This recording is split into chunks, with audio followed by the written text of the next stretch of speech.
Hi folks, Dr. Jim Gishwin here, retired intelligence analyst under Reagan. Let's talk about 3 or 4 things today. First of all, I think this is almost like the Sudetenland in Czechoslovakia in World War II. Okay, the Bohemians in western Czechoslovakia had pretty heavy defenses against Hitler. That's why Hitler wanted the Sudetenland without fighting for it. Okay?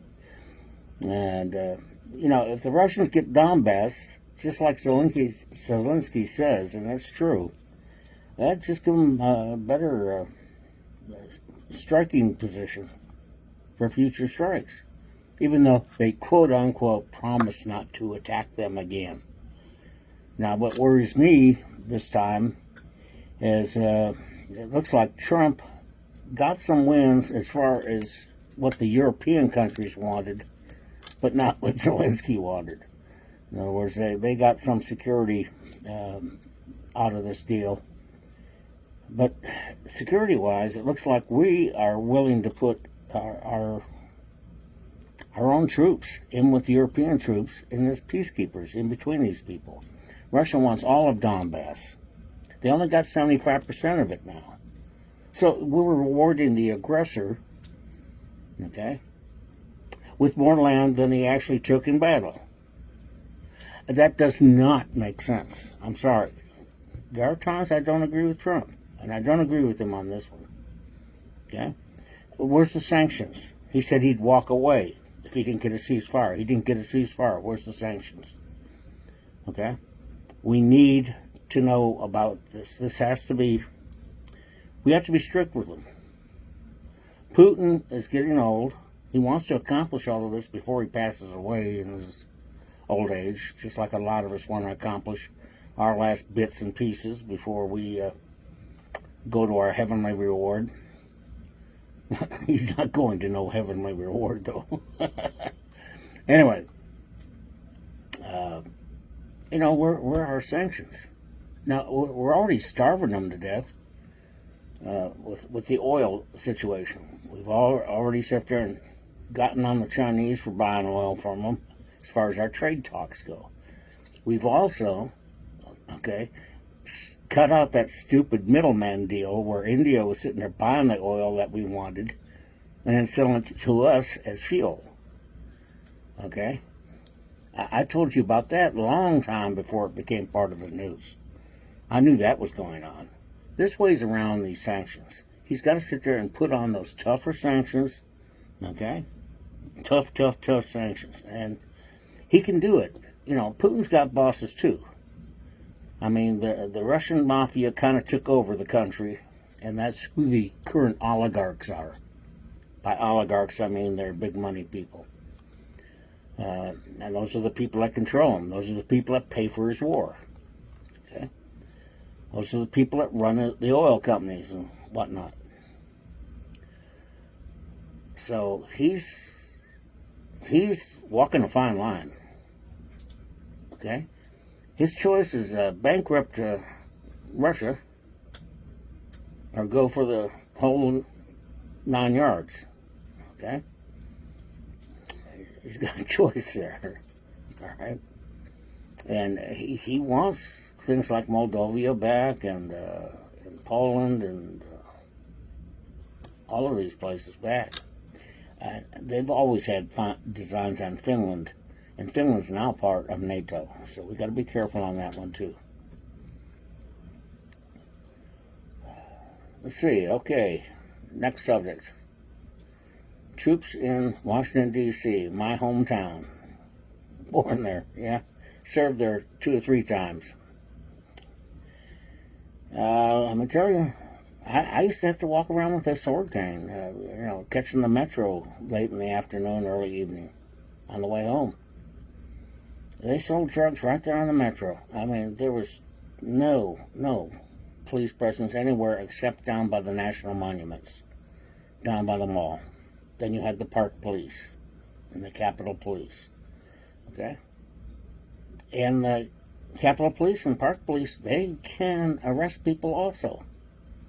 So they got them all out there, okay? Marshal Service, they got the FBI, they got the DEA, ICE, Capitol Police, Park Service, and Metro Police. Okay, now the Metro Police sit there and say they want to work with them. They want this crime problem solved. It's the violent crime that has gone up. Regular crime, yeah, little crap has gone down. Okay, so you can sit there and play with the figures all you want, and that's what the Democrats do. Oh, I see behind me that they're talking about Shady Schiff. Schiff's about to get shivved. But anyway, probably get shivved in prison. He deserves to for leaking all that classified material. He really does. We got Hurricane Aaron out there whipping up around Puerto Rico and the Virgin Islands. Remember I told you a long time ago, because of the tilt of the Earth's axis, it turns north a little bit quicker. So you're going to have a lot of riptides and a lot of heavy surf along the East Coast. And it might jog a little bit. You never know. Okay? Here on the Gulf Coast, our main sweat is we have to worry about ones that start in the Caribbean or the Gulf. All right? We are still getting some of that Sahara dust. Okay? And thank God the Southwest is now starting to get some of its monsoon season in the desert area. The high desert, Sonora and Chihuahua deserts. Sonora being Southern California, and Chihuahua Desert being northern Texas, or southern Texas, and New Mexico. Okay. Anyway, last but not least, troops as peacekeepers in the Middle East. Geez, we're starting to sit there. This is starting to get a little hairy. I don't believe that our troops should be used as peacekeepers. Let's get these other people to do it. It's a European problem in Ukraine. Let them handle it. Okay? And same thing in Israel versus Hamas. Hamas will sit there and got to take Gaza City. That's where the rest of them are. There's still about 15,000 fighters. Go in there and squash them. Hunt them down. Hunt them down like the animals they are. It's a bad thing to say about fellow human beings. It's a chaplain, but I recognize them for what they are. They're pure animals. I heard and saw all the descriptions. Yeah, I saw that secret videotape of the horrible things they did. Raping pregnant women and cutting them open and killing their babies while they were still alive. Things like that. Anyway, I'm going to let you go. God bless you. We've got a lot of things to pray about. Okay? Trump's doing his best. But in this case, in the Ukrainian case, I don't think it's really his best. Okay? He's got his good moments and his bad ones, and I don't think Ukraine is his best one. Yeah, I think he'll still get the Nobel Peace Prize. He's done quite a bit. And like I told you before, he boxes them in. Like China, he boxed them in by getting immediate deals when he announced all these tariff things with Japan, Philippines, Indonesia especially, and Vietnam. I keep telling people, I said, Vietnam would be on our side if we ever fought China. They hate China.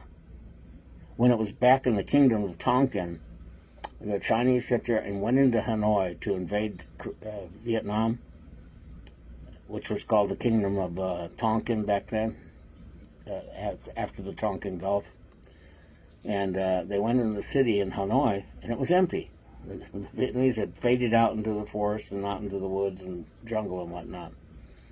And then so the Chinese left. I figured they won.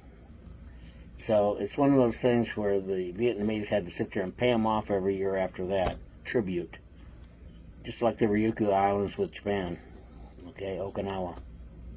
They were never really Japanese. A lot of people don't understand that.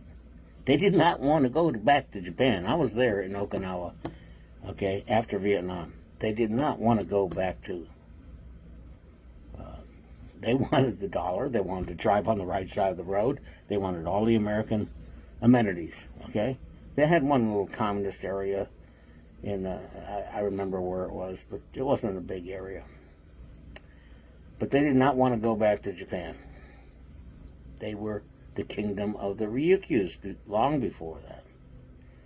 So a lot of these things, you just got to sit there and go into history and understand it. And that's why I tell kids that we sit there and we study history so that we don't make the same mistakes our ancestors did. And if there are any of my ancestors listening, that doesn't involve you with making big mistakes. I mean, my generation made the 60s a big mistake also as far as ruining the next batch of kids. Anyway, take care, God bless, I love you, and I remain your very loyal and humble servant.